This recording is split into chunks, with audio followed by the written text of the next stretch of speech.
So, for instance, I could throw it on my anvil, hold it down with my fingers, and accomplish the same things here. I can come at it from all the different angles because I've got good access. I can flip it over. And what I'm doing is I'm flattening the end so it's no longer sharp, and I'm making sure there's no burrs that stick out anywhere on here. Okay, so this is no longer sharp, no matter where I rub my fingers. And I use my fingers. I mean, I see pretty well. And if I was really concerned about seeing, I would get out one of my optivisors. Those are another trick used by jewelers. They are not a fashion accessory. They do not look lovely. You look silly. It's got a headband, and it's got a flip-up visor part. And this part here that's got the two lenses can be purchased in different magnifications. This happens to be a 7, and I actually put stickers on the outside of these things so I could tell what they were, because 7 means I have to work pretty close to my face. So I have to, in order to see it, I have to be out here. If I was doing something where I wanted to be able to work out here, I would probably have to go to a 4. But if I was concerned about not being able to see, this is the way to do it. That's a 7X. Now, there we are. It's ready to go. And all I'm going to do is bend it back this way. And that's going to give me another loop. Now, in this case, I could use the same one I used before. It's a little bit big for this. I'm going to use it down near the end.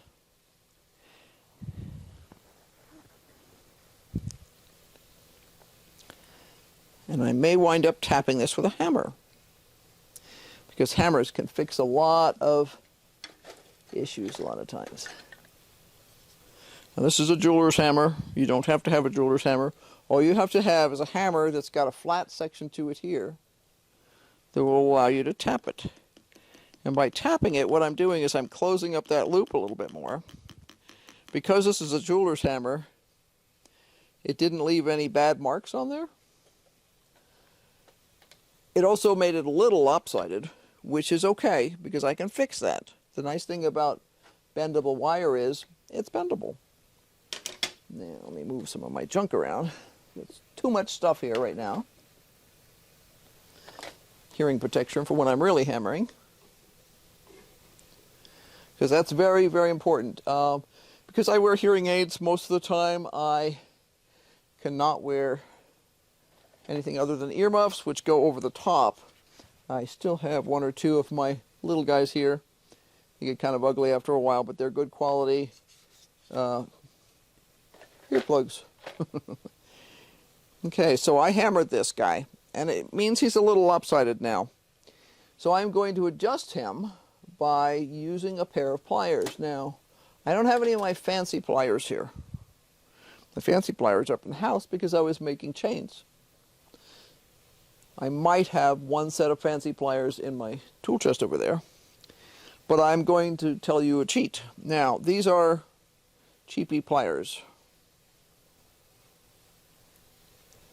and they say China, and they came from Harbor Freight, and they were part of a set of probably 4 or 6 different shapes of pliers. The shape of the plier in this case does not matter. What matters is what the inside of it looks like. And this section here of the sort of bent needle nose section has got heavy, heavy grooves in it. If I were to grab this piece of hook, proto hook, it's got to be a hook when it grows up, with this groovy part, it's going to chew up the metal. And no matter how much I sand, I'm going to have to sand away the whole thing, or file away the whole thing in order to get rid of those grooves.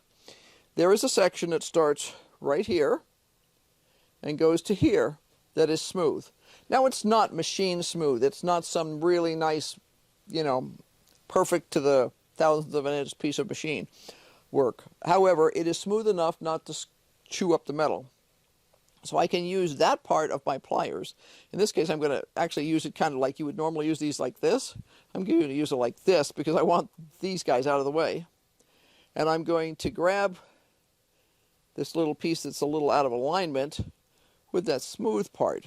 Now, it is preferable to have a pair of pliers that have the entire inside of the jaws of the plier smooth. And you can certainly buy them. I have dozens of them. I just don't happen to have any sitting right here. I'll check the toolbox to see if I have a set over there. I see all kinds of pliers and specialty whatnots, and none that are smooth. So this is an example of a set of Harbor Freight needle files. And if you're going to be doing earrings, hooks, necklaces, things like that, what you need is needle files. This is a 10-piece diamond needle file set. Does not say what it cost on it. I would guess 12 or 15 bucks. They're made in China. These happen to be diamond. That means that the surface of the needle file is covered with diamond dust, and that's the abrasive that's used. I don't necessarily feel like anyone needs diamonds if they're beginning. Just get the ones that look like miniature versions of this. But you'll notice these guys do have cast-on handles. This is just a stuck-on piece of plastic. That's the same kind as what I have in the house that is on my regular needle files that are my cheapies. I have expensive ones. You can spend just about as much as you want, or as much as you don't want, on expensive file sets. You could spend 50 or 60 bucks on a single file if you want to. But if you're a beginner, or if you are traveling with them and don't necessarily always have the best environment, you know, I'm usually camping when I travel, so I don't want to take good Swiss needle files and risk that they might rust. Now, when you get the needle files from Harbor Freight, whether you get the diamond or the regular, and I recommend the regular, they'll come in some sort of a little plastic thing like this. And those are sturdy enough that if you don't abuse them or melt them, they'll be around forever. This is a fairly new set. I've only had these for about a year and a half. They're still fine. My old set is gray instead of blue, the plastic that is, and the handles on it are gray too. I still use the packaging that came in. It's easier to keep track of, and I can look and I can see instantly whether there's a file missing. That's just as important as anything else. If I get something from Switzerland, it's going to come in a case usually. It'll come in a plastic case. It'll have a base like this with individual holes for the needle files to fit in, and it'll have a clear plastic or semi-clear plastic cover that goes over the top of it. They are the same essential concept as the other guys in the sense that they come in different sizes and shapes. This is one of my older sets. The writing in here is in German, so this is probably a German set rather than a Swiss set, although sometimes Swiss stuff is also in German because they speak German in part of Switzerland. Yeah, these are Swiss. Now, whether every file in here is, at this point in its existence, is Swiss is debatable. They usually come in a set of, let's see, about a dozen, depending on the set. My guess is, because this is a very, very old set, I do have a nicer set somewhere, but I don't know where it is right now. There's triangular ones, there's round ones, there's flat ones, there's ones that have edges that are smooth and ones that have edges that are not smooth. Those are all handy-dandy things that can be used to your advantage.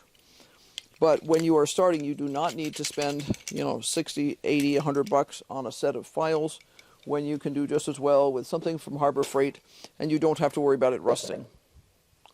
So, okay, Now, this doesn't look anything like a hook, but it is a hook. This is another one of the you'll notice it's got the same sort of decorative hands pieces on it. So this has got the same thing in the sense that it's got lots of grooves from here down, but this section in here is smooth.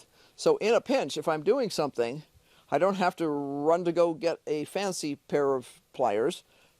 I can use these as long as I'm careful which part of the mouth of the pliers, the jaw of the pliers I use. Now, I'm going to just bend this tighter. Now, why would I bend it tighter? It's because I don't want the two sides of the hook to be too far apart. When I'm making something like this, I want the ring that I'm going to use. I'll show you a picture. I took a little video of a little friend that I found in here earlier today. He startled me. I didn't know he was there, and I almost stepped on him before I saw him. But there's an alligator lizard living in my studio this winter.